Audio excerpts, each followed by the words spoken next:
That's what do the modern day wrestler, like the stars today, how do they handle this whole issue? Do they have any like what do they do now instead? Or do they not they're paid better, it's not as necessary anymore? Or I mean, what's the situation with them now? They called this fat guy in North Alabama and started podcasts with him.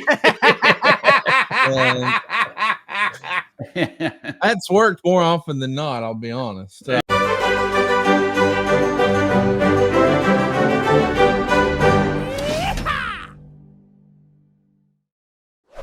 What's up, Airheads? We're back. It's time once again for Puttin On Airs. Fancy show. Dumb dudes do it. We're the dumb dudes. What's up? I'm Trey. That's Joe. We're back, everybody, in the virtual Airstream studios. I got a treat for you this week.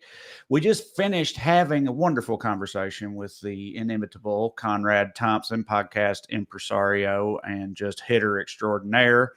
Because Corey found out that he had some insight into some Lloyds of London stories. We get into those and some other stuff. But I wanted to say, we'll talk more about Conrad in a second. But Corey, I thought you started talking about Lloyds of London 2 weeks ago, and you had more Lloyds of London stuff before you even found out Conrad would come on and talk about it. So, yeah. Like, what are we missing from you here? Well, I'd actually always had it in my mind that I was going to bring Conrad on because, you know, when I started talking about Lloyds of London, I never told you the reason that I even knew about it. And the reason I knew about it is because I listened to all of Conrad's podcasts and I would hear ad nauseum, he took out a policy from Lloyds of London, Lloyds of London, Lloyds of London, Lloyds of London. And that's literally all I like. So in my mind, I was just like, this is just a place that insures wrestlers and it's called Lloyds of London for some reason. I have no idea. So I'd always thought like, I'm going to have him on because he knows way more about it than I do. But one last thing that I didn't get to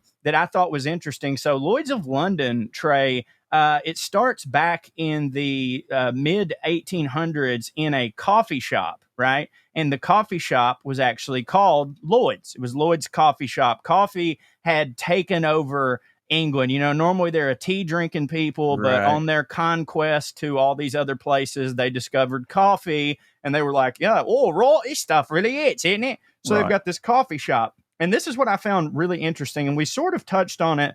And you mentioned it in the Conrad conversation of how like, this is all a bet, you know, insurance is all kind of a bet. Well, interestingly enough, that's actually literally how Lloyds of London started, was with gambling. So this coffee shop was at a port, right? And so all these sailors and shit would come in and get their coffee. And it sort of became a place where people would gather sort of like a pub to discuss business, people of all classes or whatever.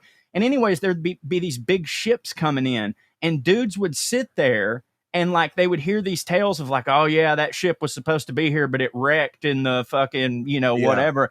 And so they all started making friendly wagers on like, they were like, oh yeah, so-and-so, he's got like a bushel of spices he's bringing in, you know, I bet you he's a day late. Right. And they're like, okay, I'll take that bet or whatever. Oh, well, you know what? I bet this one crashes. Okay. Well, I'll bet that too, you know? So they start doing this enough. And eventually the merchants and stuff realize like, hey, this is actually not a bad idea and I could actually come out on top of this in some way. And so essentially those bets turned into people putting insurance on the boat, right? That would pay out because the ship would make bets on himself like, no, I'm gonna make it, right? Or whatever. And if they did, they get the payout. And if not, all these people owe this money. And that's how their insurance racket started. What is this particular one, that being the background, that totally makes sense. But that, as soon as you start talking about the boats, something clicked in my head and I'm trying to pull it off the shelf of my brain right now. And I can't. There's a scene in some TV show or movie or something that I watched, because I remember thinking like, oh, I never thought about that before, where they go to like the characters. It might be in Black Sails, that pirate show, which super hits for me. I'm only saying that because it's about pirates and that seems to fit. But anyway, go to some shady dude on the dock to get, basically he's doing insurance fraud, but on ships or whatever. And it's definitely an old timey show. And so I remember thinking, it's like, oh damn, I didn't realize they had like, you know, ship insurance like that long ago or whatever. But they've been doing it for a long time. It says that I just Googled it here, and it says it's a widely held belief by insurance professionals and researchers that marine insurance, the type we're talking about here, insuring boats and their cargo, may in fact be the oldest forms of insurance that exist. Some date early forms of these insurance policies to Phoenician traders, whose people from Phoenix. Yes, whose heyday of trading. Just immediately thinking about the rest of that Louis C.K. joke. Yeah. People from Phoenix are Phoenicians. I thought that's what you were saying. But anyway, our Phoenician traders whose heyday of trading around the Mediterranean began in 1200 BC. That's crazy. So, trade over long distances, voyages lasting weeks and months, clearly involved risks greater than local trade, terrestrial or maritime. I like maritime stuff. Maritime does hit water business. Water business. You remember that? That's from way early on in the podcast. We talked about somebody who did water business. It was that feller that got with Elizabeth Taylor. No, he also did water business, but I think the first guy that did water business was that dude that married the girl with big titties that spoke French that all of Andrew Jackson's cabinet's wives hated. Yeah, during the Petticoat Affair. The Petticoat Affair. Yeah, man, I really want to revisit that. The lady at the center of that, Peggy was her name. Peggy married this dude whose last name was Timberlake, and he did water business. He was also in water business, as I recall. But anyway, the prized document in financial history is the oldest known share certificate representing stock in the Dutch East India Company. We talked about the Dutch East India Company. No, it's been on my list for a long time. That shit is wild. Yeah, bro. It's sort of my I have it. It's been on the dock for a long time. Like literally when we first started this podcast, I put East India Company. I quickly, it's like an Avengers Endgame topic. You know what I mean? Like there's so many things that need to be covered before I get to it that it's always been so daunting to me because I was like, God damn, how many parts will it have to be? But dude, it's fucking crazy. It is crazy. It's like, it's probably still to this day the largest and most valuable and wildest and biggest corporation that's ever existed. Like people don't realize that, I think, but it's like you think like Amazon or whatever right now. Nah. The Dutch East India Company, they were literally running countries. They had standing armies and shit. Like it was nuts. And we should definitely talk about that at some point. But anyway, it says, so that's like the first known share certificate in a company was each Dutch East India Company in 1606, but marine insurance has that beat by at least 2.5 centuries. The first formal marine insurance policy that we would recognize as such today is from 1350. So, been around for a long time. And it was gambling. It was all gambling. Yeah, it's like betting on, is that ship going to come back or not? So it's like, if any ship or other vessel by any casualty or misfortune happens to be wrecked and perish, in that case, the pieces of the hulk of the vessel, as well as the lading thereof, ought to be reserved and kept in safety for them to whom it belonged before such disaster happened, notwithstanding any custom to the contrary. That is from the Admiralty and Maritime Law Guide in 1266 or something. So they've been dealing with this shit for a long time. But anyway, with that said, insurance is wild to think about and whatnot, but you found out about it through hearing Conrad Thompson talk about it on his shows, which led you to ask. Conrad's an old friend of yours. He's a buddy of mine too. I met him through you. So if for y'all listening that don't know, in the world of pro wrestling, Conrad is like the fucking Joe Rogan, right? That's like an analog, right? That's the analog. He is that. And in the pro wrestling world, which is it is like a niche thing, but it's one of those things where it's like within that world though, people are fanatical and rabid. And so and Conrad is their Joe Rogan. I met him through Corey years ago and I literally didn't even know that. I just met him as a dude and I liked him. I was like, he's a good guy. He's fun. He's a fun time. He's smart and funny and shit. And I just liked him. And then I found out later that he was the Joe Rogan of wrestling podcast or whatever. Well, for the record, God damn. When you met him, he hadn't yet really become, I would say, the Joe Rogan. Because when you met him, he had one podcast. Yeah. And that was with Bruce Pritchard. Now, it was the most popular wrestling podcast in the world. And then he sort of, it's like, hey, this other guy wants to do one. And now he has an empire. And that is, as you know, we promote later ad-free shows. And it's really spectacular because, like, you know me, because most of his shows, they don't talk about current stuff.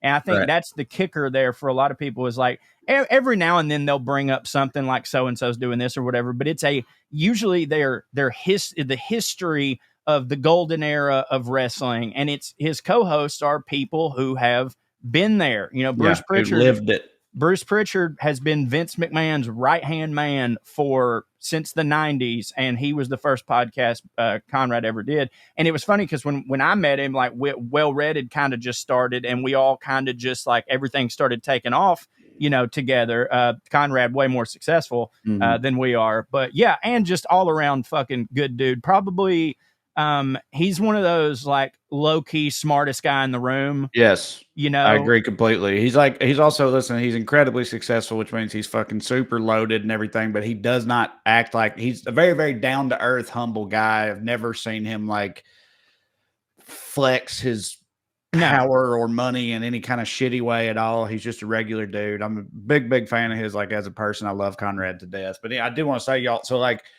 we brought him on here to talk about Lloyds of London. I knew this would happen. It's fine. We divert a lot into other things. Much of it is at least wrestling adjacent. Here's what I would say to you. If you're listening to this and you're like, oh, I've never been into wrestling, I don't know shit about wrestling. I'm of the opinion that when you listen to someone who is as knowledgeable about a thing as Conrad is about wrestling and the history of wrestling, you're going to be a fan. Interesting and entertaining, even if you are not into the thing he's talking about or care about it at all. Like, you can immediately tell, like, this dude, I say in the interview, he has an encyclopedic knowledge of wrestling, but I mean, he does, and then some. And also, I brought it. We talked about the theme involved a lot. We talked about fancy wrestlers and fancy wrestling gimmicks and things of that nature. I understand why you're doing this preamble, but I don't think it's necessary because, I mean, yeah, we did keep it on theme with, like, wrestlers and money and the $1 Million Man and all that stuff. And actually, we left a little bit of meat on the bone.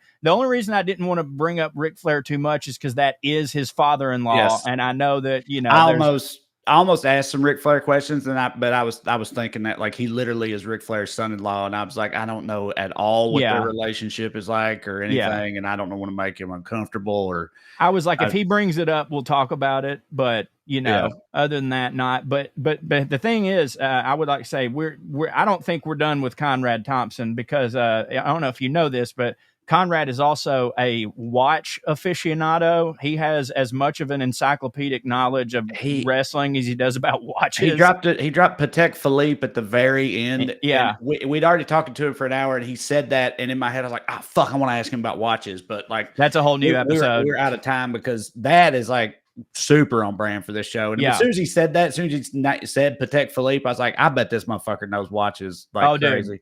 Dude. He does. We're out of time. So I've actually got 2 or 3 specific episodes that I know I want to have Conrad back for. I know that we already covered cars, but I think we could do cars point 2 with Conrad and definitely watches. Cause but hey, while we got just a little bit, by the way, we ran a little bit long. There will be no airmail this week. I'm sorry, but please, to everybody, continue to send those in at puttinonairs@gmail.com. We will read them on air. We appreciate them. You always send the greatest, if not the longest, emails possible, and they're fantastic. But a little tidbit I had going back, I wanted to clear the airs or whatever, something that I left out talking about John Wilkes Booth, and I can't believe that I left this out. Matter of fact, I know why. I've been, ever since I did the John Wilkes Booth thing, my hyper focus has been on the Civil War and Lincoln. Like, I have not consumed anything that hasn't had something to do with the year 1865 since I've been talking about this. Dude, did you know there's another thread to the whole John Wilkes Booth thing that Abraham Lincoln's son, Robert Lincoln, was dating this girl named Lucy Hale, right? Okay. Lucy Hale was a senator's daughter, dude named Senator Hale. That's all I know about him, really. Well, he's dating her, So he thinks he's dating her and is betrothed to be married. It was one of those sort of like arranged things. Like, we really want Robert to be with her. She's a well-to-do girl of society and a senator's daughter. Well, behind Robert Lincoln's back, she was having an affair with John fucking Wilkes Booth.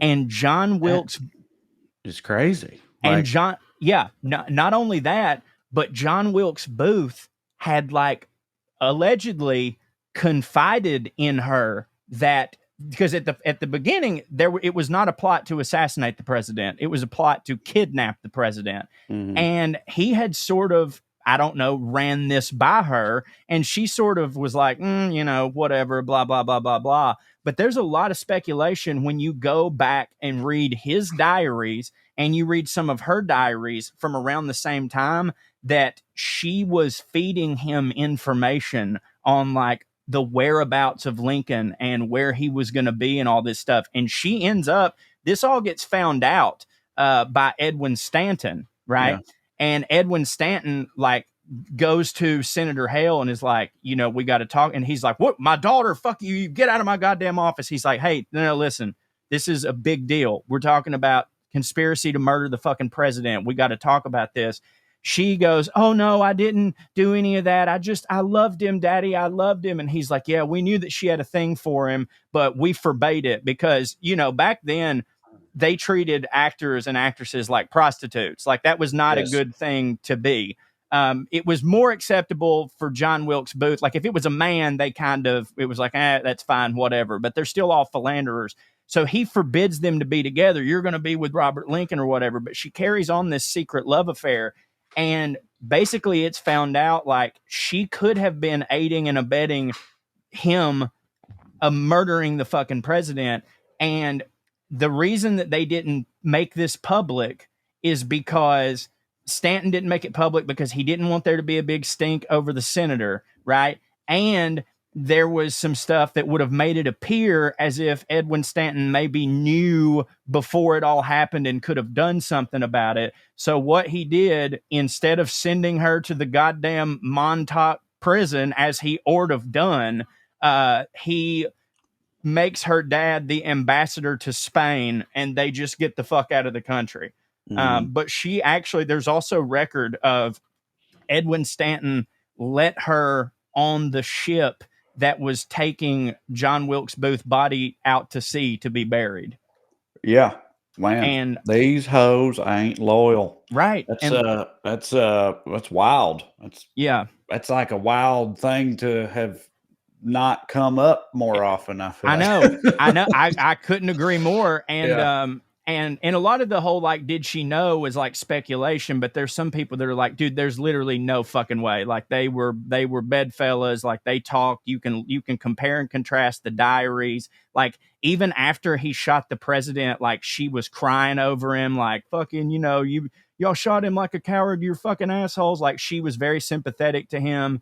Meanwhile, Robert Lincoln had been her math tutor and she'd been leading him on. And then Robert finds out all of this, and Edwin has to basically tell Robert, like, Robert, I know that this hurts to hear, but we can't let this get out because we have to think about the country right now. And we can't have this senator go down. We can't have this scandal. We're right in the middle of Reconstruction, yada, yada, yada. But my thing was, like, I understand in the show Manhunt that, like, they were juggling a lot of things, but, like, this would have been a nice little B plot, For sure. Yeah, sending people off to be ambassadors in places was all the rage back then. I feel like that's also what happened to Peggy's husband that was actually in Andrew Jackson's cabinet as a result of the Petticoat affair. He had to ship him off to, he was an ambassador somewhere the hell else. Right. I don't remember, but it was the same thing. It's crazy in politics how, like, when you fail and fuck up, often it still can hit for you. Yeah. You know absolutely. What I mean? It's not like, hey, your daughter did this, we're going to make you not be senator. It's like, hey, you get to go to Spain. Politics, Hollywood, and also I feel like sports, but not on the field, like in the coaching and management and stuff like that. But in those industries, people fail their way upwards all the goddamn time. Politics and Hollywood especially. But like, it's a fucking scourge. But anyway, Anyway, we also, like you said, we're not going to have airmail this week. Sorry, but we'll get back to it in the future. But we also didn't plug anything. And so when the Conrad interview ends, that's the end of the episode. And because I know that, I want to say to you right now, go to TreyCrowder.com and check out my dates. Come see me. I'm in Oklahoma City this weekend, and then Pittsburgh and Buffalo next up, then Virginia and Florida and a bunch of other places. So, yeah, TreyCrowder.com. Bonuscorey.com. That's where I'm doing my stuff. I just released a new essay, both in written and audio form. It's an essay about cicadas. It's very funny. I'm also working currently on my new audio drama that will be, it's going to take me a couple months, but if you sign up at bonuscorey.com, you can listen to all my old audio dramas and whatnot. It's a good time. Bonuscorey.com. It's $5 a month, cup of coffee. If you support my work, if it brings value to you, bring some value to me. And hey, stay fancy, motherfuckers. Enjoy this interview with Conrad Thompson. This episode is sponsored by Blue Chew. Let's talk about sex, babe. Guys, remember the days when you're always ready to get down in the bedroom? Well, those days will pass you by, even if you're young. One day you'll be like me and Cho, old, decrepit, but it's okay. Now you can increase your performance and get that confidence back in the bedroom. Here's how. Listen up, BlueChew.com. Blue Chew is a unique online service that delivers the same active ingredients as Viagra, Cialis, and Levitra, but in chewable tablets and at a fraction of the cost. You can take them anytime, day or night, so you can plan ahead or you can be ready whenever an opportunity comes up. The process is simple. Sign up at BlueChew.com, consult with one of their licensed medical providers, and once you're approved, you'll receive your prescription within days. That's the best part. The whole thing's done on the internet there, which means no more visits to the doctor's office, no more awkward wiener conversations, no waiting in line at the pharmacy, running into your high school librarian while you're getting your dick pills. None of that. Blue Chew's tablets are made in the U.S. of A., prepared and shipped direct to your door in a very discreet package. Cho, tell them more.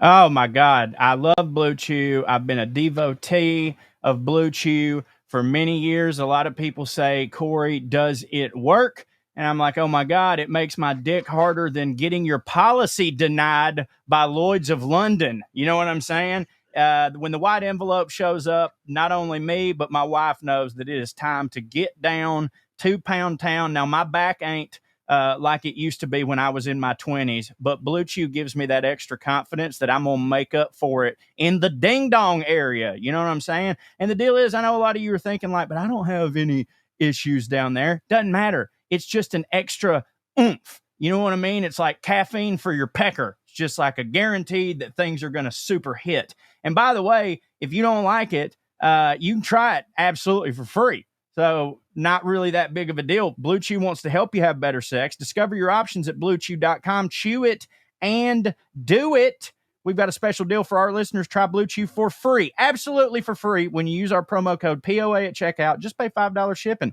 That's BlueChew.com. Promo code POA to receive your first month absolutely free. Visit BlueChew.com for more details and important safety information. And we thank Blue Chew for sponsoring the podcast and giving us a rock hard wiener.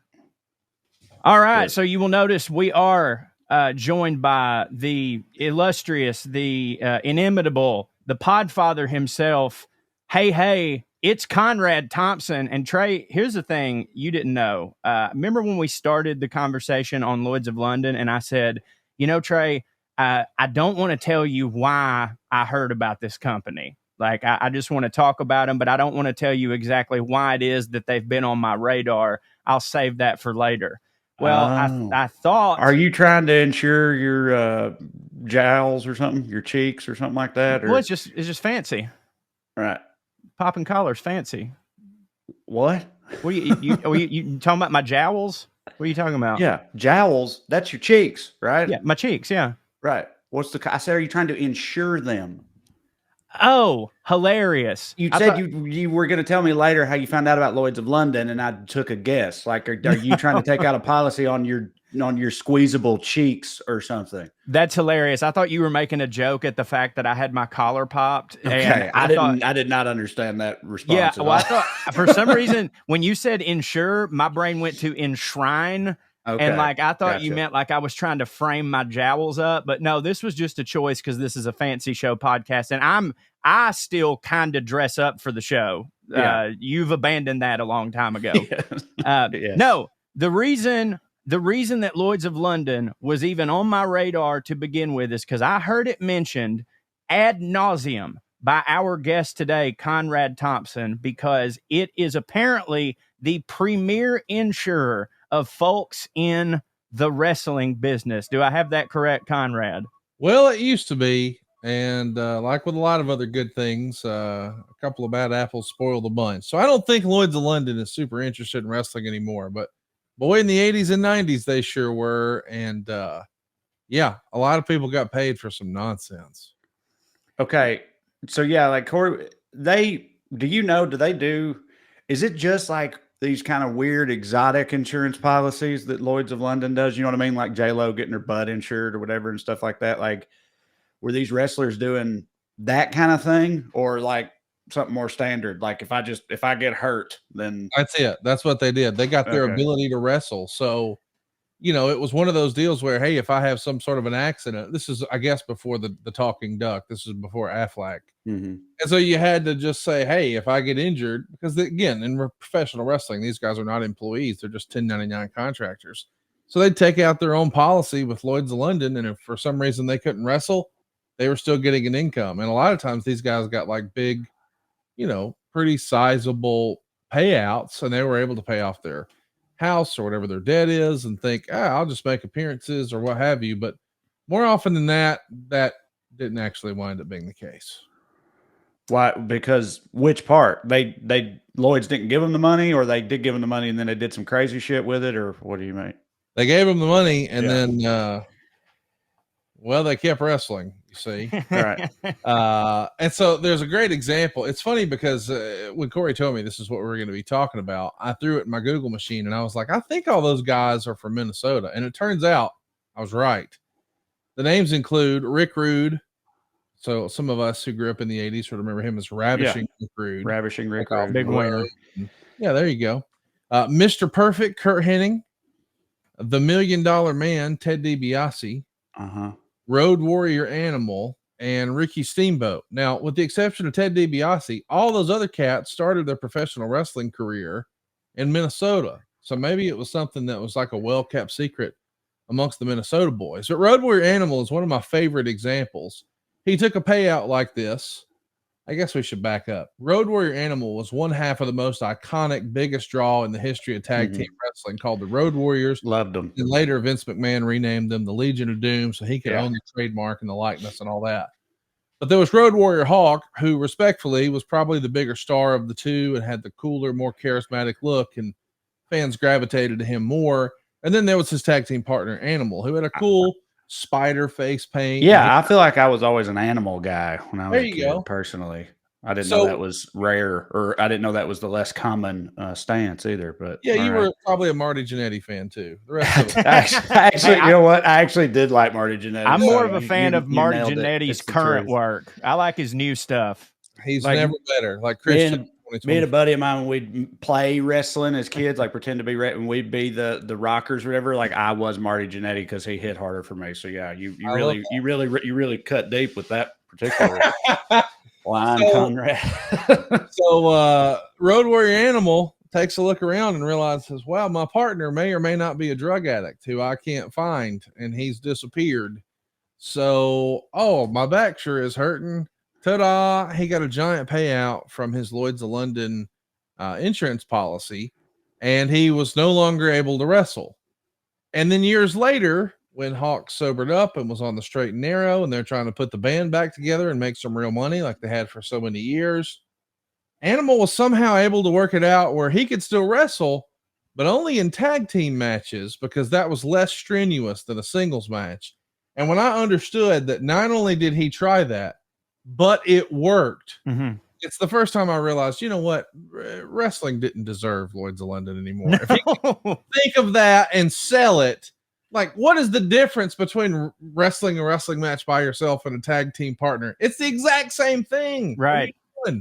So, okay, to be clear here, the way it's supposed to work with these Lloyds of London policies that they used to get was like, you say, if I get hurt, they get a payout, but like, under the condition that the idea being they are so hurt they can never wrestle again. That's right. They've lost it would be like they were sort of providing a disability policy. Right. Okay. Like if I lost my voice. So that's why Okay. And then he kind of gamed the system or whatever. And I also find that wild because I feel like insurance companies in general, you only ever hear like the opposite, meaning like they make it hard for people to get their, this is why, claims because people process. abused it, Well, right. Yeah, right. Yes. Like I've always wondered that about J-Lo. Like if J-Lo, for whatever reason, ate herself out of her great ass, meaning, she looked more like me and less like J-Lo, would she still be able to claim? Right. Because her ass doesn't look the same anymore. It's not the draw that it was. It's not generating the revenue that it did.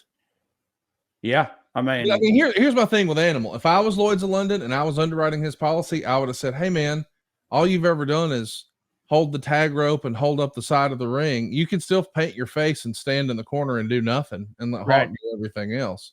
So why don't we just try that for a bit and see how that goes? If I'm not mistaken, so like I feel like the reason that Lloyds of London was so attractive to wrestlers is because if you look back at the history of Lloyds of London, like their bread and butter, their whole deal is like, look, we are the ones who pay our fucking claims. That's what we do. A lot of other insurance people, they try to nickel and dime you, they try to red tape you or whatever, but we exclusively cater to high clientele, and therefore sometimes we just have to eat the loss because in the long run, it makes us look better when someone like, I don't know, William Shatner wants to take out a policy. He knows, hey, with Lloyds of London, I'm secure. They always pay out their claims. And I may have mentioned it on the past episode, but like Lloyds of London is not technically they're not technically an insurance place. They are a marketplace for insurance and reinsurance, meaning that like they sort of work like stockbrokers. Like Lloyds of London holds this office. When you go to get an insurance policy, there's like a cavalcade of underwriters who are taking like percentages of like, okay, let's say the Titanic, for instance. Yeah, we're going to insure the Titanic. Well, I'm not going to insure the whole Titanic, but this guy can insure 10% and this guy can insure 10% and all that. And with wrestlers, you got to assume that like they're the hardest people to insure because shit is always going to happen. They hear about this place called Lloyds of London who never says no. And there you go. And Lloyd's doesn't really know what they're signing up for with these fucking marks. But so, I mean, they have to. Do y'all know with these big crazy policies like this, are there still premiums or is it like a one-time contract thing or like it was monthly premiums? And then just like if you would have on, homeowners insurance or car insurance or whatever, but then there was the big payout. And I shouldn't say I know for sure, but the rumor and innuendo is that guys were getting $800,000 and more payouts. And when you're talking early 90s, man, almost anywhere in the country, that would have paid for a pretty decent house. And you don't have to worry about paying bills anymore, and you can live life a little bit, not stress as much. So when that got out, I think it became a game of telephone, telegram, telewrestler, and lots of folks signed up for this. Right. But see, I guess you said a minute ago that they've kind of quit messing with them now. I guess they finally learned their lesson. But you hear stories about like Robert Downey Jr. was almost out of Hollywood because studios couldn't get him insured, because that's another this type of insurance. Is that Lloyds of London too, Corey? Are they the ones that do that? Where it's like a studio will get an insurance policy that says like, hey, the star of this movie will not go insane on heroin. I got one of those actually for Ric Flair's last match, believe it or not. Oh, really? Concerned. Yeah. Hey man, what if I've promoted this thing and I got an arena full of people and now he can't be there for some reason? There was some sort of a travel delay or a disaster or insert anything here because it's Ric Flair. Whatever, correct. So I had to get one of those, and it was tremendously expensive. It was not Lloyds of London that I wrote it through, but to Corey's point, it is a similar type broker house where these opportunities come in, and on that side of the business, they would just call it a lead.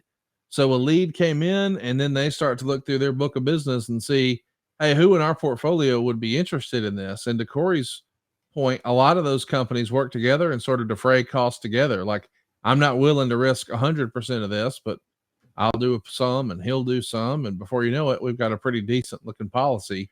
But usually when that happens, it's also a higher premium because they just have to have that in order to keep the doors open. Well, and that's what I was going to say. Like, you always heard that, like, again, RDJ, he was almost done because no one would insure him. And then like Mel Gibson underwrote his policy or whatever for Iron Man and got him back in the game. But anyway, they wouldn't insure him because it's like this whole dynamic we're talking about. It's like it's a bet that you're making, right? Like you're making a bet that like he won't go insane and ruin the movie. And insurance brokers and stuff were all like, yeah, we don't like the odds on that. He seems like he's going to go insane and ruin the movie or whatever. But then, you know, he didn't, and it's fine. But my point is, with Lloyds of London and wrestlers, and the bet you're making is that like they won't get hurt. You know, it seems like the odds are pretty bad for that, so I guess like the premiums had to be pretty high, or that was the whole thing. That's why it was such a good deal for them, is because they were getting, you know, an unbelievable setup from them. No, I think the premiums were high. I mean, I think it was way higher than guys plan to carry long term. I mean, I guess what I'm saying is most folks who signed up for this and started paying the premiums that I know of started with the end in mind. And most of these folks who were getting insured, I got you. Who's to judge your level of pain? Like, I can't take an x-ray of you and then you tell me what your level of pain is on a scale of 1 to 10. Like, that's very subjective. Right. So if one of these guys just showed up and said, hey man, I hurt my back in a match last night, who's to say if it was last night or 3 years ago? Right. And so when they would say that, you know, they do their proper procedures. Guys who are used to going on camera in front of millions of people and putting on a performance about how much pain they're in when they're not really in pain at all, right? Now get to do that routine in a doctor's office, and instead of them getting $2,000 for the match, maybe they get their house paid for. Right. I would love to have footage from those examining. I was about to say the same thing. It'd be funny, like right there. Yeah, the comedy sketch version of it, like picturing them like selling hard, like they do in the ring, but in a doctor's room or whatever, is funny to think about. Yeah, because in this regard, you know, like when you pay your car insurance, me and Trey talked about this. It's like most of the time you're never going to need your insurance. It's probably not going to happen. Most people don't get in wrecks, or if you do, it's a little fender bender and you're like, fuck it, I'll just take care of it, whatever. So you're paying those premiums and you're like, I'm never going to see that money again. But with these guys paying these premiums, it's almost like they're making an investment, because every time they pay that premium, they go, I am going to get this money back. Like, I am 100%. All I got to do is, let's say, you know, a guy, his push ends and it's like his career's about to be over. Oh, fuck me, my back. Yeah. Boom, got the check. So it's a little easier to pay that premium knowing there's a great chance you're going to get that money. 100% chance, Corey. There's 100% chance, because literally every professional wrestler you know or I know could go into a doctor and be told right now they should stop wrestling. Right. And they can find something. Hey, you've got a bad shoulder. Hey, you've got a bad ankle. Hey, you've got a bad back. Hey, you've got a bad neck. Hey, I'm not so sure, you've had 2 concussions in the last several years, or whatever it may be. Like, no doctor is going to say, you know what's a good idea? Why don't you go get in a series of 35-mile-an-hour car wrecks today? Right. And do it again tomorrow and the next day and the next day. So every doctor is going to say, hey, this is not your best idea. Right. Maybe we try power walking instead, but that didn't pay the bills. So yeah, it was a guarantee they were going to get paid. And my understanding is these guys weren't bashful with it, and they started to get a little more brazen. Again, this is all stuff I've heard secondhand, but I would have thought, hey man, you probably want to make sure, because I'm like, you know, thinking about financing, because that's what I do in my real life is mortgage financing. And I'm thinking, you know, whenever we're doing a loan for somebody, we always take a look at how many times they've been late in the last year. So I'm thinking, okay, they probably want to make like a year's worth of premiums, you know, make those payments and then start collecting. But from what I've understood, some of these guys were like on the 3rd payment, like, oh, that's it, career ending injury. So maybe that guy, I'm making numbers up here, is $2,500 in and he's going to get 800 grand. Right. Oh, that's a lottery ticket all of a sudden. Now you don't have to go to Sheboygan and guess what your check and your payoff is going to be. Because back in those days, there was no guaranteed money in wrestling. It's not like today where we're going to pay you X number of dollars. You get paid a percentage of whatever you draw. Well, if the creative's bad or Hulk Hogan's injured or he's making a movie, everybody's going to make less money. And it doesn't matter how much effort or how little effort you put in. So I could see where guys would get frustrated with that and being gone 50 and 60 days at a time and not seeing their family. And hey, let me just go home and not stress out for a bit. And what do I have to do?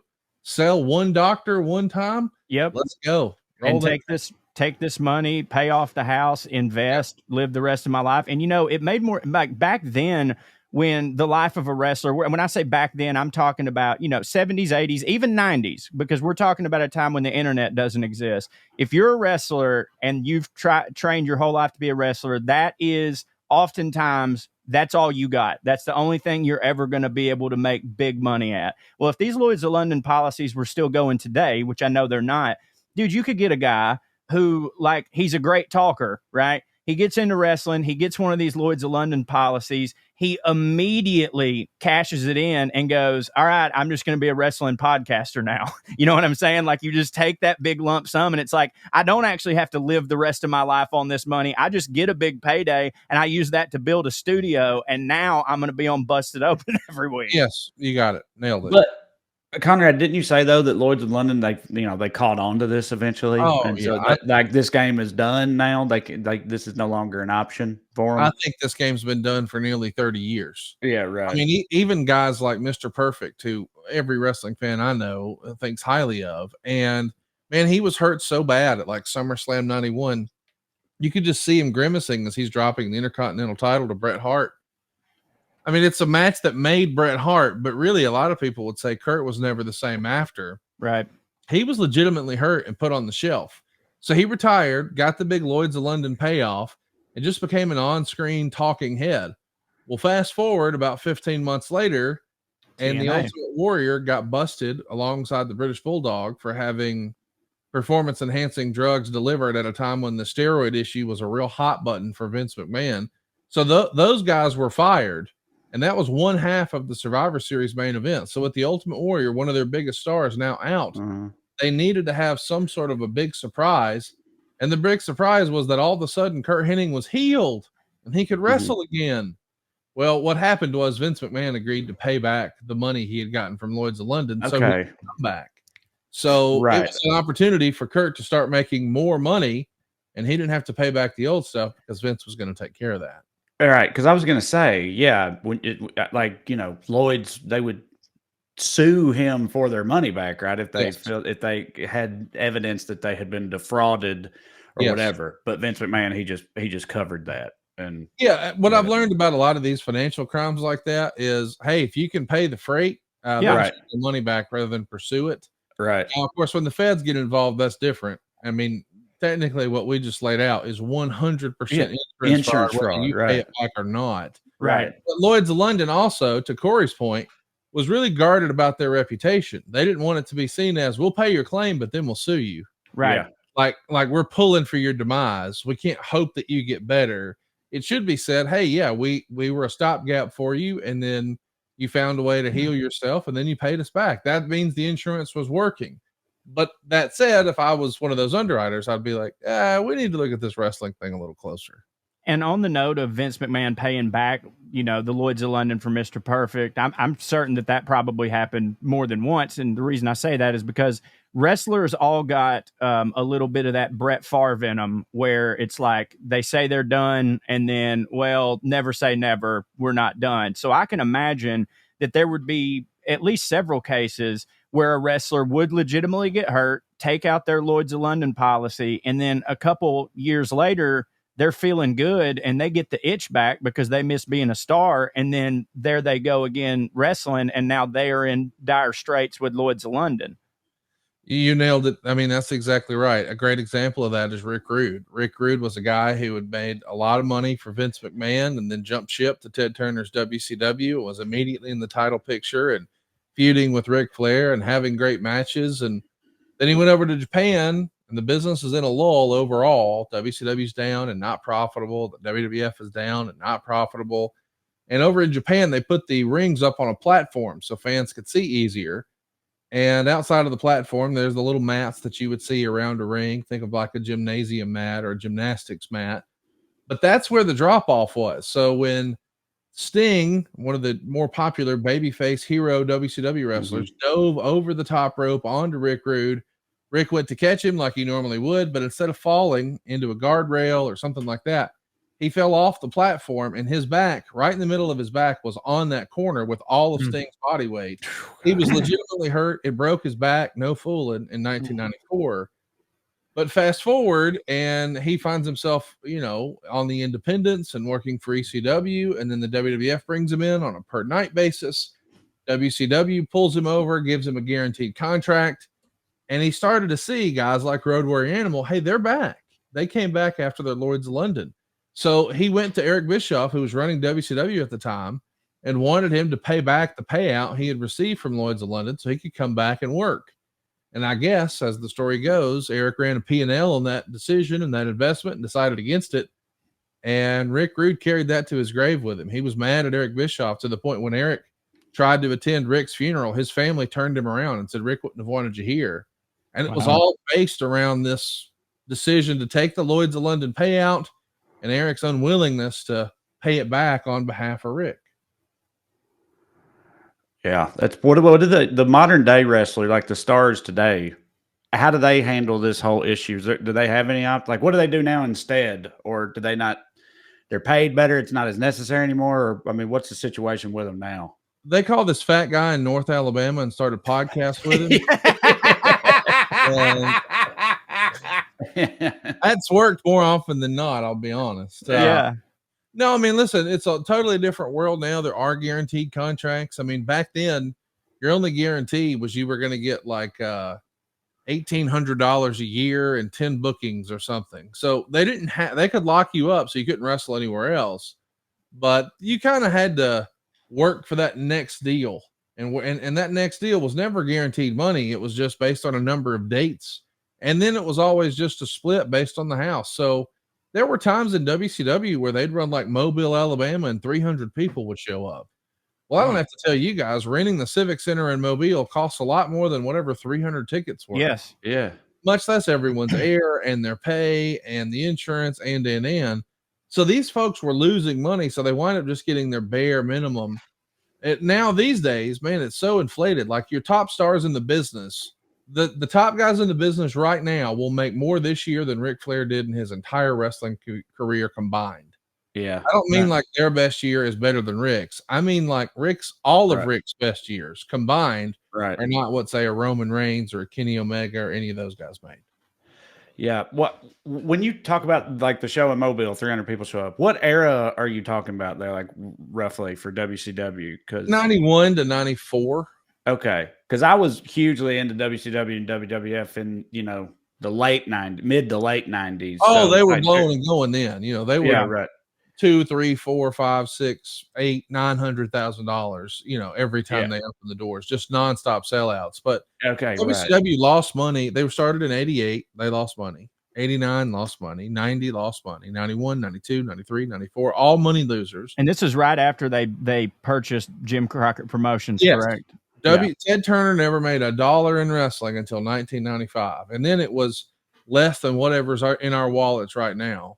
And in 96, man, the NWO hit and they turned the money printers on. And it was crazy for 96 and 7 and 8 and even 9. 2000 was not good. And 2001 was the end. Right. Is that when they got bought out? Yes. Yep. Right. March 26, 2001 was the very last WCW show. And a lot of people never thought they'd see Vince McMahon on a WCW program, but it happened, and it was the swan song for WCW. And along the way, there was more than a handful of wrestlers who collected that Lloyds of London payout, including Animal, who was in WCW at the time and still wound up going back to the WWF. I mean, we're talking 15 years after his payout or something crazy like that. Yeah. Yeah, because go ahead. I was just going to say, I have a couple of other things I want to ask Conrad before he leaves. Please. But I didn't know. I don't know. How long are you going to be here, Conrad? I'll be here until you don't need me. Let's go, Daddy. Okay. All right. Hell yeah. But Corey, I didn't know if you still had more Lloyds of London specific stuff for him, or I had one last thing because I'm curious if you know or not. We talked about the dudes, taking their Lloyds of London payout and then either coming back and wrestling and then having to pay Lloyds of London back. We've got guys who took their Lloyds of London payout and then were like, well, I'm just going to commentate, so I'm still in the business. Were there any instances that you know about, rumor and innuendo, of dudes who took their Lloyds of London payout and then came back and tried to wrestle under like a pseudonym with makeup? No, I never saw that. I mean, I know like Ted DiBiase, I think, might be the only wrestler that never did it. Well, Rick Rude too. Rick Rude never came back. Ted DiBiase never came back. We know Kurt Hennig. We know Animal, Bret Hart. All of those guys took the payouts and came back, but only Ted and Rick Rude didn't. But I never heard of anybody who tried to. That's a good idea, though. Just yeah, right. And it could have worked back then. It couldn't work now, but like back then, I could see that kind of working. Like change your physique, put on red face paint. Now, I guess it would get hairy when it's like the checks are still going to your legal name, but whatever. Yeah. I'm sure it's still tracked by Social Security numbers, but you know, with Trey living in California, he could get us all new Social Security cards before it got dark tonight. That's right. It's no big deal. So you mentioned a couple times Ted DiBiase, the $1 Million Man. Yeah. The theme of this podcast is like fancy stuff, and I feel like in turn, at least wrestling personas, he's probably the most on theme. Wouldn't you say, Corey? I mean, I'd say him or Flair in the '80s with the Rolex wearing, and Ted DiBiase definitely fits that. Gino Hernandez, I believe, would fit that. There's several guys, but $1 Million Man, I mean, it's right in the title, $1 Million Man. Right. Well, I was just wondering, Conrad, because you have such an encyclopedic knowledge, if you talk a little bit about the genesis of that, or how the idea of a fancy guy, a rich fancy guy in the and Hunter Hearst Helmsley. Yeah. So I guess the golden era of professional wrestling, a lot of people consider to be that original WrestleMania era. So we'll call it 85 to 1990. That little 5-year stretch right there is what most wrestling fans think about when they think of the explosion of professional wrestling. Hulkamania, Hulk Hogan on the cover of Sports Illustrated, him and Mr. T at WrestleMania and Saturday Night Live and all Andre. that. Well, in that era, they started to come up with these over-the-top gimmicks and personas. So you take a great wrestler who's a second-generation guy like a Jake Roberts, and you think, okay, we need to make him colorful and over-the-top. He just, wears red karate pants right now and pull-on boots. Let's come up with something that's catchy. Why don't we call him, Jake the Snake Roberts? We'll put him in neon tights and make the boots up to the knee, and they'll be snake skin, and he'll carry a snake to the ring, and then he'll throw the snake on his opponents afterwards. Okay, there's one down. So you do enough of that, and you start to come up with these different over-the-top gimmicks and characters and personas. And it's been said that if Vince McMahon could give himself a persona, like the Walt Disney of wrestling, if he was going to create a character and then Vince McMahon, wanted to portray that character, it would be the $1 Million Man, Ted DiBiase. So Ted was a badass wrestler in the Mid-South territory working for Bill Watts, a multi-generation guy, and he wore a black glove. And his deal was, that was an illegal glove and you shouldn't be wearing that. And if he punched you in the chest, in the general region where your heart is, you just fall over and that's the end. But he was a heel bad guy and a tough, rugged SOB. So he comes in to Vince McMahon because Vince is recruiting all the top stars from all the different territories and said he had an idea he would not tell him about unless he committed that he would jump ship. So Ted was thinking about that and felt like, well, I don't want to be a garbage man, or I don't want to be this, or I don't want to be that. And he won't tell me what it is. I'm not sure. Pat Patterson is the one who relayed the example I just said of, hey, if Vince was going to wrestle himself, this is the gimmick he would give himself. So Ted bit. And when he signed the contract, as the story goes, he was immediately treated like the champion. He flew first class air. He had limousine transportation to and from the buildings and the hotels. And he was given a pocket full of hundreds for every show because he needed a tip doorman and he needed to live that gimmick and keep that persona going at all the fancy steakhouses and all that. So he was funding his own sort of superstar lifestyle on Vince McMahon's dime, and it really resonated because people, by and large, do not like to see other people doing well. I mean, it's like, hey, I want them to do well, but not better than me.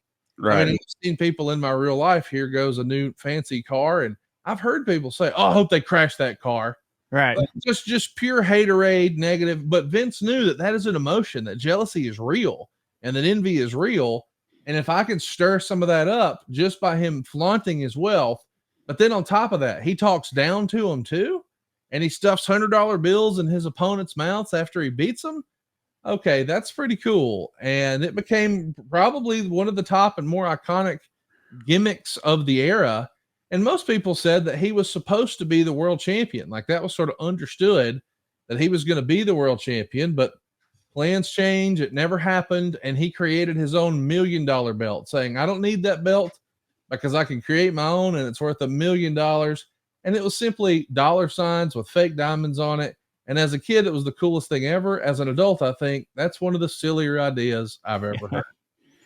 Yeah. And I don't think a lot of people like really think about how much animosity there must have been in the locker room with those guys, because I think a lot of people think like, oh yeah, all the top wrestlers were flying first class and getting limousines and whatever. And it's like, no, it was really just Ted. And the reason that it was just Ted is because they had to protect that gimmick so much. And that had to piss off so many of the other top guys that like, wait a minute, this guy gets $2,000 in per diem every day just because he's got to sling $1,000 at the barmaid. What the fuck is going on?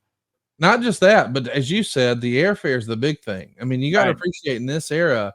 I mean, your average wrestler was probably 270 pounds, 280 pounds, and they're walking past first class and sitting in a middle seat at 4 a.m. because that's cheaper. Meanwhile, the $1 Million Man is sitting row 1A, and he didn't pay for it. Like the company's paying for it. Now, that was normally a perk that was reserved for the world champion because they wanted the optics to be good. But this is the era where people still believed. So it's not logical that the $1 Million Man sat with the common people. Of course he sits up front. And of course we on this call know $1 Million Man, hell, they don't even pay for Trey's house. Well, that's not a lot of money in 2024 like it was in 1988. But in 88, boy, that was heat, brother. Yeah. I mean, was he just like the guy on the lower side? Like he was like the #1 overall draft pick kind of status. I'm saying like, why did he, I mean, that's a sweet deal. Like, and it's, like it's the gimmick in Vince's mind and all the perks that come with it and everything. Was it just because he was like the LeBron James of that current crop of wrestlers they didn't have yet or something? That not necessarily that. I mean, I would even argue that the Mr. Perfect gimmick was pretty damn solid.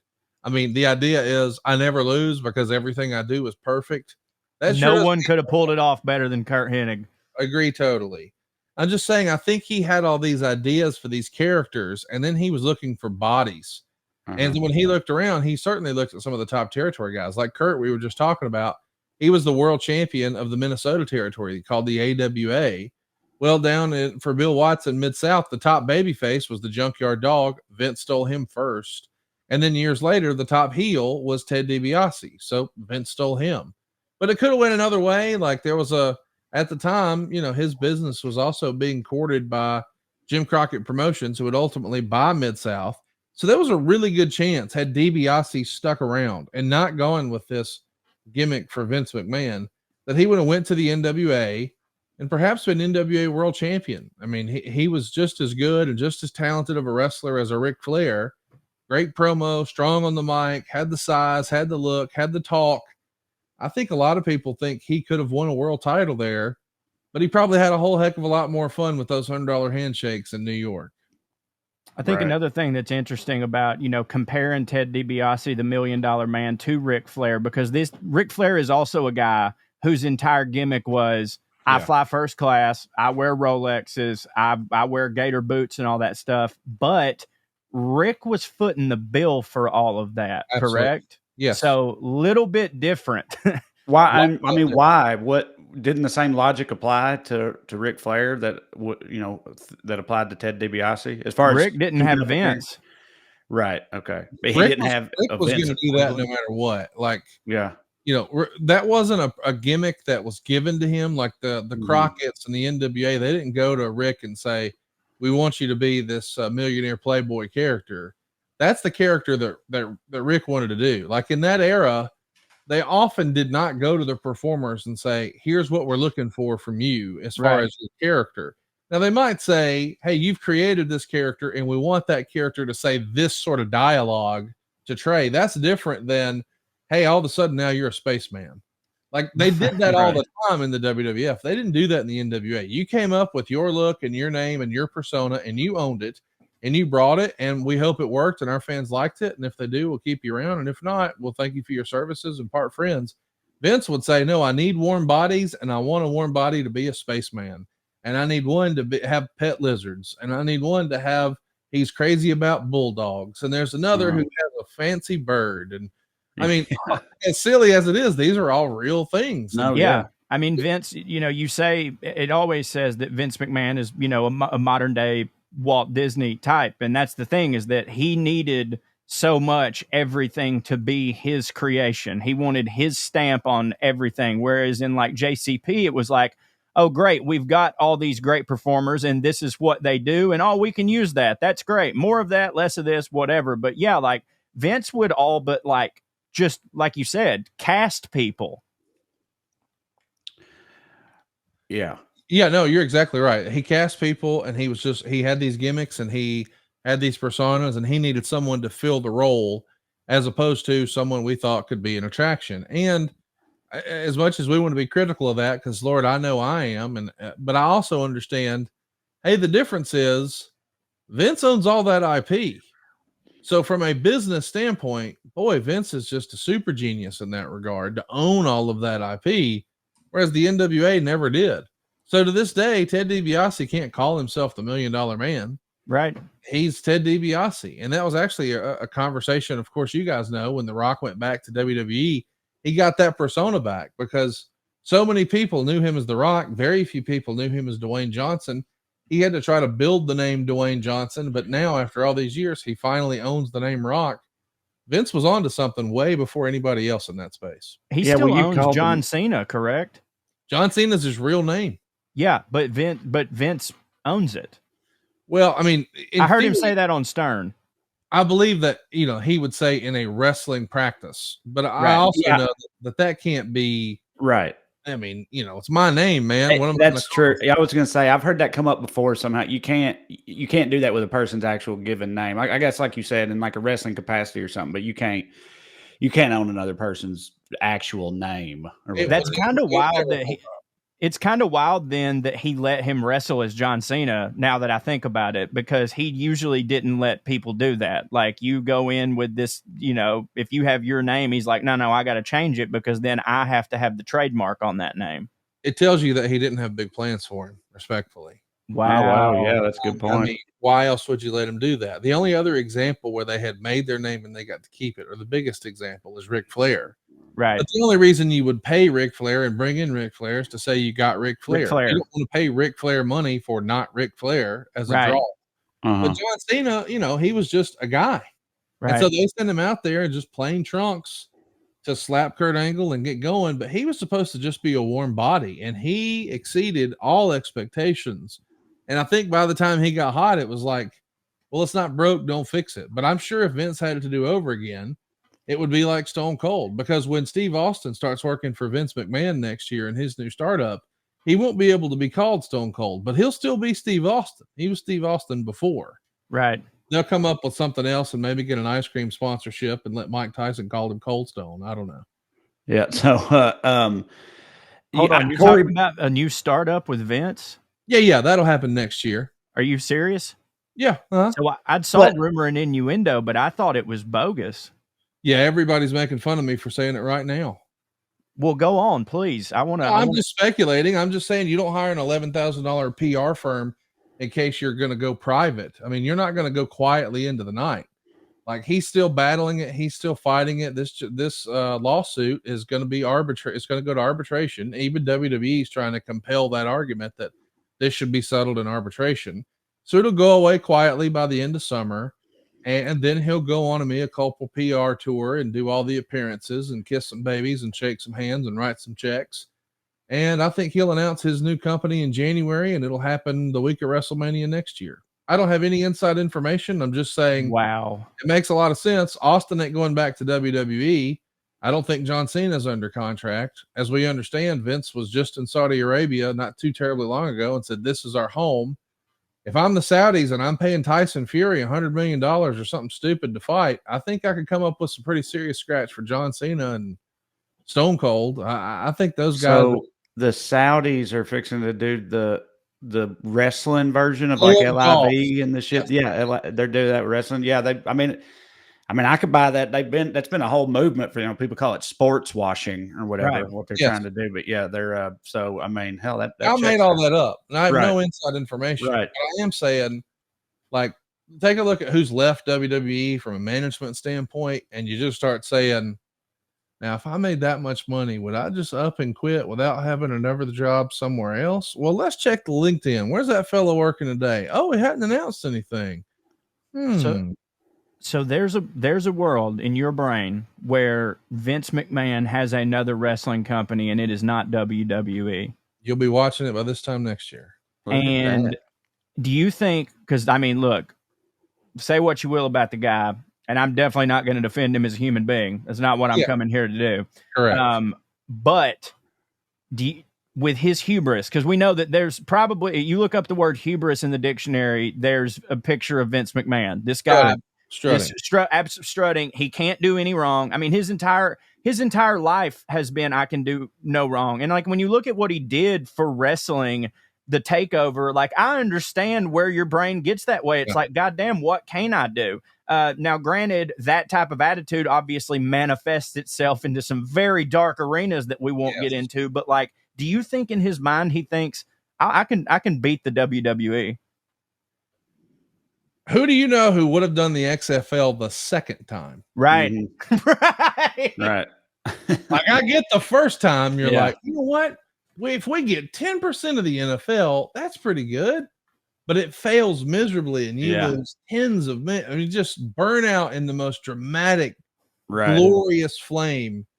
And now you're going to do it again?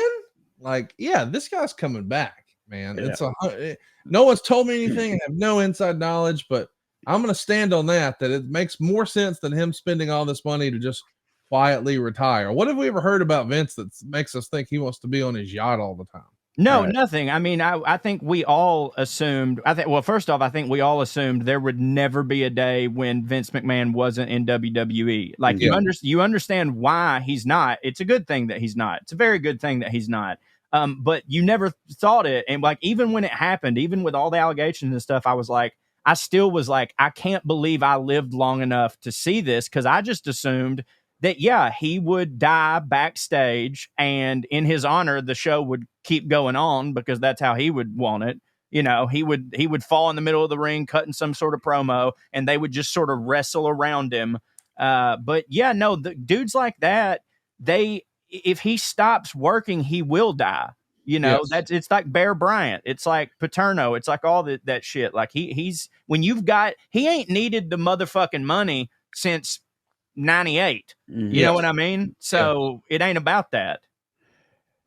So Corey, you reminded me earlier when I was talking about DiBiase, you named a couple other guys and you're like, oh, Hunter Hearst Helmsley. And I'd forgot that like Triple H, his like original gimmick was he's a Connecticut blue blood gimmick, right? Hunter Hearst Helmsley. So Conrad, in the theme of the show, Fancy People, is there any pro wrestlers, anybody around that are like close to that in reality, that type of person or live that type of life or anything?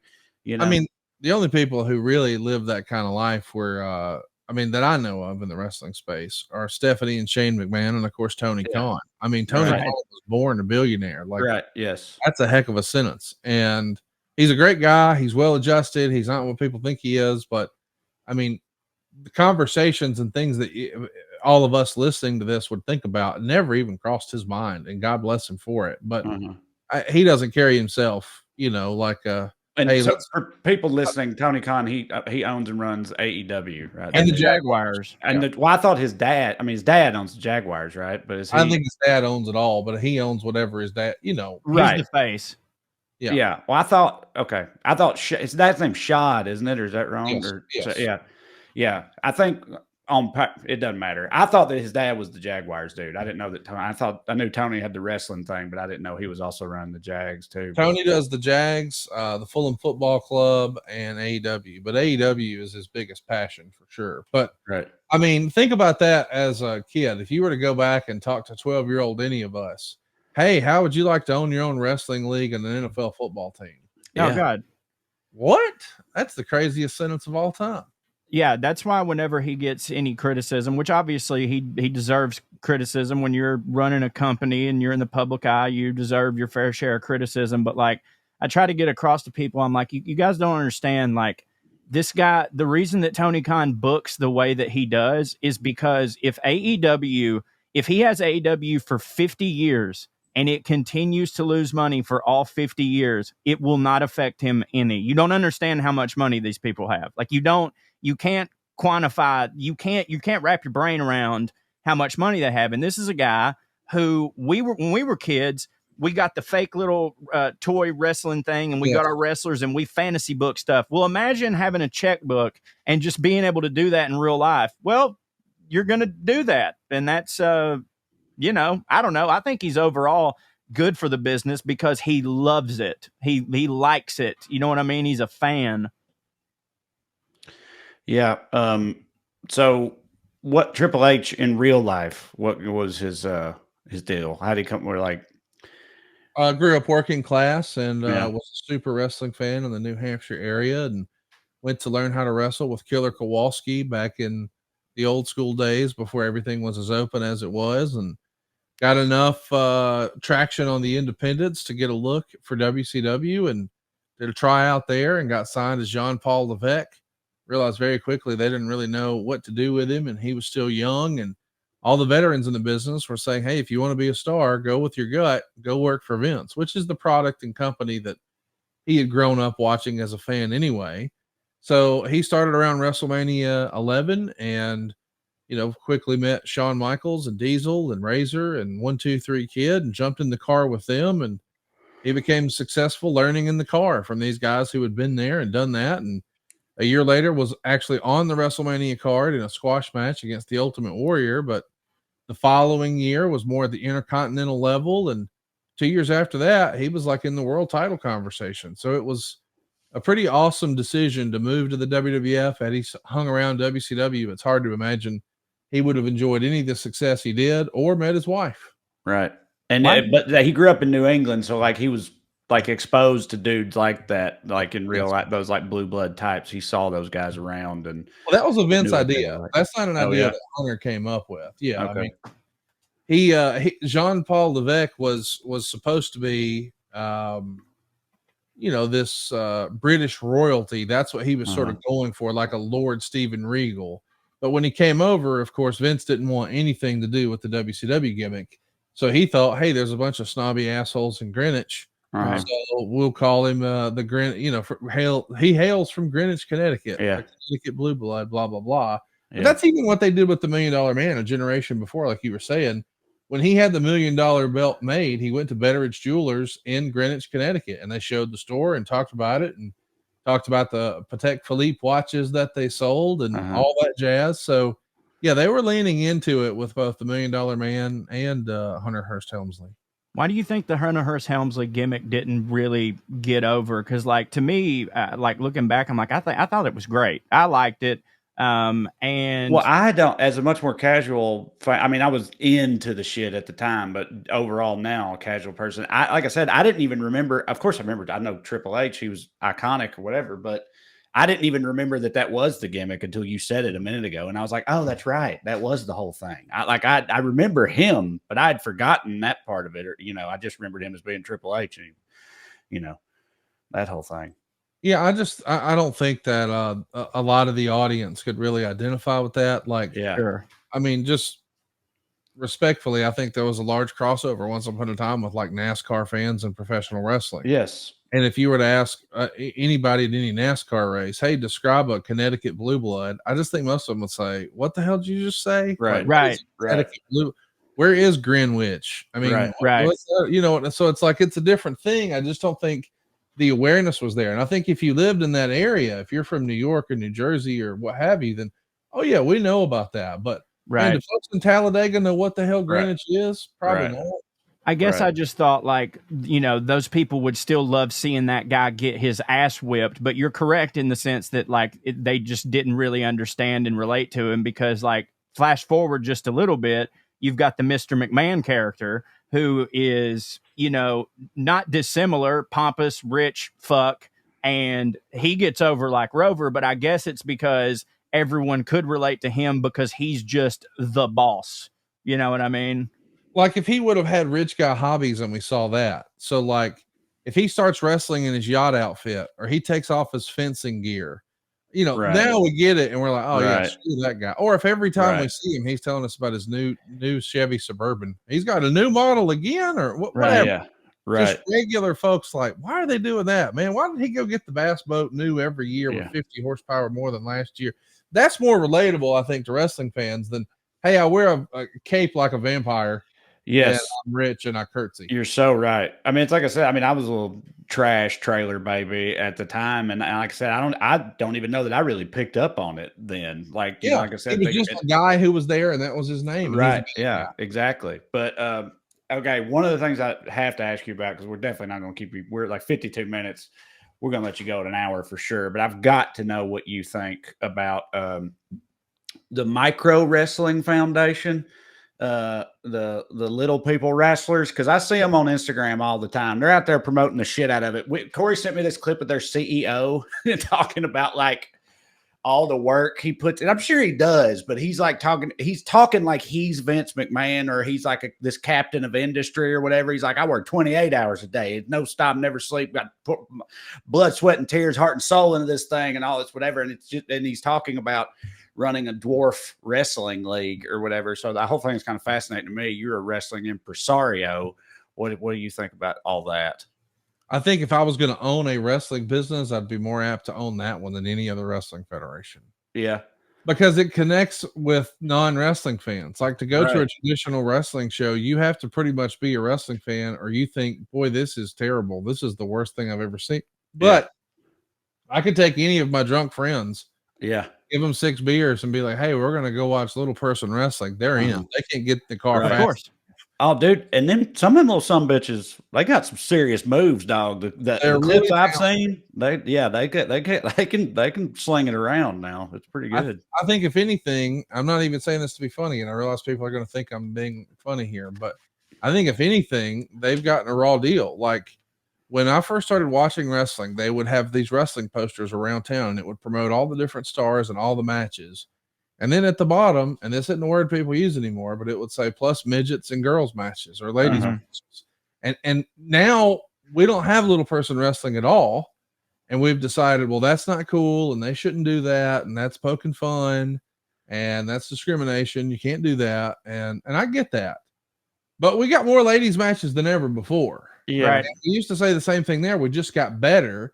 And I think some of the old tired tropes that people did with little people in wrestling, perhaps they should not do. Right. But to your point, there's a lot of really talented performers there who now don't even really have an opportunity at WWE or an AEW. And I just don't think that's fair. It's not fair. No, you're right. It's like, it's like everyone else is telling them like, no, this is for your own good. You shouldn't be doing this. It's degrading, but it's like a little person could be a huge wrestling fan and devote their life to it and really kick ass at it. Yes. And you're like keeping them out for the betterment of their people, you say. That's like discrimination. Right. Yeah, exactly. Yes. Yeah, it's not fair. Yeah, it's like it's kind of similar to when like Peter Dinklage was complaining about the Snow White and the Seven Dwarfs thing, and then Disney said, well, we're not even going to have dwarves in it anymore. And then a lot of other like little actors and like Brad Williams, the comic and stuff, are like, well, that's bullshit. Like that those are our jobs. 7 more jobs that we could have had or whatever. Thanks a lot, Peter Dinklage. You know, and it's like, it is I guess it's a complex thing, but I agree with you. I mean, they want to do it and they don't really have a real shot because of what you just said. So I hope they go support this and see it. And I'm friends with some little people in my real life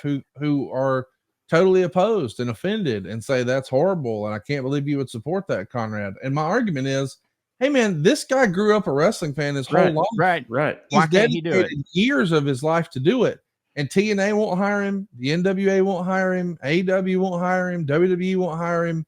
What is his outlet supposed to be? Does he get to decide? Because he's not, I'm not saying this to be ugly, but it's not the circus. They're not forced into it. Right. He had a choice and he's like, man, not only do I want to do this, I want to get good at it. Yeah. Because as you said, Trey, there's a lot of really talented guys who just need an opportunity. And I guess you're like, you can't control the audience. So like, yeah, there's obviously going to be people there who are enjoying it for the wrong reasons and are laughing at and making fun of or whatever. But like you said, like if that's their dream, how in the fuck can you say, sorry, you don't get to do this thing that everybody else does? Hey, we tell you this about so many things. You can't do things that other people can do. And now there's this thing where it's like, no, I could do this. And you're telling me that it's offensive. I'm in. It's me. I want to do it. Yeah. Well said. I totally agree. All right, Conrad, the other thing that I wanted to run by you, I don't know if you've first of all, I know you have no reason to do this, and I get that. He had no reason to do this podcast. I know, right. But I'm saying, but I just hearing you talk about all this stuff, like, have you ever thought about writing some kind of book, like history, like expansive wrestling history or book or series or something like theirs? I don't know if you know, you probably don't know. In the comedy world, there's this dude, Cliff Nesteroff, who writes these like comedy books that I know Corey loves and I love. He's like a comedy historian. The best book on comedy of all time, The Comedians by Cliff Nesteroff. Get it now. And I just know for a fact, if you were so inclined, you could crush doing the wrestling version of that. And I'm sure there's probably some versions of it already out there, but I didn't know if you'd ever thought about that. Cause look, I know me and Corey know writing a book is a pain in the ass. Writing half of a book is a pain in the ass. Yeah, but I just know that you would smash it. So well, I appreciate you saying that. And I got a buddy, he tells me that book money is pretty good. It is. I'm sitting in a nice house right now. Well, I need one of those. So yeah, I'm in. How about instead of that, Trey, we just all three work on a wrestling script together, because Conrad could be the actual, no, guys, that's not how that would go. You know what I mean? Love it. Hey, yeah, we could be Vince's new writers for his promotion next year. Yeah, that's a good look. What is the just because you brought it up right before we go, they have writers, like full-time writers, they have like a staff. And I know there's comics who do it. What's that like what's that I don't know, that job, what is that like as a writer for that? Do you know? You're in the office 3 or 4 days a week in a conference room with a laptop, banging away ideas, and then doing Zooms every other day of the week about what about this, what about that, and you're getting updates and feedback. Hey, this guy can't be there, he missed his plane, so we got to rewrite that segment, which changes the whole show. And Steve Austin won't do this shit, so you got to do it different. But there's guys that like are great at cutting promos, right? The writers are not like scripting their promos. Oh yes, they are. Like totally, completely, like word for word. So they'd memorize that and get off book and then deliver it, and it was given to them hours before. Sometimes they get it at 5 o'clock and they perform it at 7 o'clock. Old school, they did not. By the way, know that. Yeah, I thought that was one of the big things that made a wrestler, a star, was their ability to do but that. What happened, Trey, is they used to have what's called localized promos. So even when like national television started, you do your regular show, but then they would film during the week, just stand up one after another with a talking head. Fans, we're coming down to the Von Braun Civic Center in Huntsville, Alabama this Saturday night, and I want to welcome in Jake the Snake Roberts, who's going to be taking on the $1 Million Man. What do you plan to do with Ted DiBiase in Huntsville this Saturday night? And so that was their way to sell tickets. So Jake had to be able to think off the cuff of, all right, well, how am I going to sell the Ted DiBiase match in Huntsville tonight? Now, they're immediately going to do one for Sunday and for Friday, and so they're just doing that over and over. So I'm saying all that to say these wrestlers would cut 50 promos a month. And now with television the way it is, they don't cut 50 promos in a year. Right. So they just don't have the reps. And so when that skill set went away and people could market their shows online, or they didn't have to have all these localized television feeds anymore, we're just pushing it, through traditional marketing, through radio and TV and the internet. Well, now we needed a little help because some of those guys could not go out there and wing it because they haven't done it 10 times last week and 10 times the week before. So as a result, we started to see more and more writers, which is a guy like Brian Gerwitz, who's really the Rock's sort of partner in 7 Books Productions. He works for Rock, but he's the Rock's guy. And he got that because he wrote most of the Rock scripts. And his book is also fantastic, by the way. Unbelievable. I mean, you go out of your way to see anything Brian's done, just a genius writer, but he made The Rock look like $1 million, and Edge and Christian and Kurt Angle. So when Rock hit Hollywood success, he said, hey man, come with me.